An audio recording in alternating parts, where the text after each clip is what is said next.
Hi everybody, welcome to my channel. I'm going to show you how to make the easiest double chocolate and peanut butter muffins first thing in the morning to send the kids off to school or hubby or even yourself.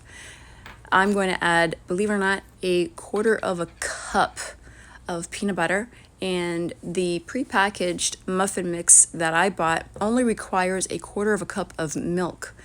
And you could buy whatever you want. You could buy them that you have to incorporate an egg or whatever. Mine just 1/4 of a cup of milk. That's it.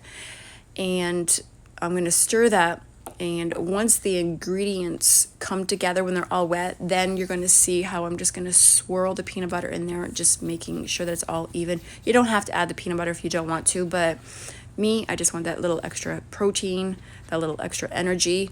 Delicious. Fast forwarding so I don't bore you too much. You can see a little bit of the swirled peanut butter in there. You don't want to overmix. Then I'm going to add them in my mini muffin tray to make that perfect bite size. All right, and for little fingers, when you've got the little kitties, in my case, my little grandchild, who's going to be 5 soon. All right, again, I'm going to fast forward on putting all that in the tray. I'm sure you all know how to put things in a muffin tray. I, of course, as you can see, use my mini ice cream scoop, and it's going to be, they're all going to be even.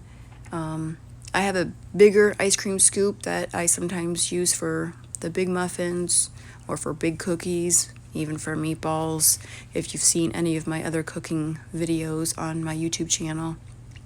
Once I place everything all in the muffin tray, I'm going to put it in my preheated oven at 400 degrees for approximately 18 to 20 minutes, depends on how much you fill your muffin tray. All right, take them out. Delicious. You could smell that in the kitchen. The kids are waking up from the smell of that.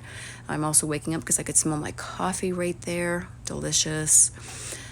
Let them cool a bit. That was really hot out. All right, now look at the swirl of the peanut butter. Now it's time for tasting. Delicious. Yes, I had to wait till it cooled because I always burn my mouth. Again, as you look and watch my YouTube videos, you could see that I always burn my mouth when I taste my food. Hope you enjoy.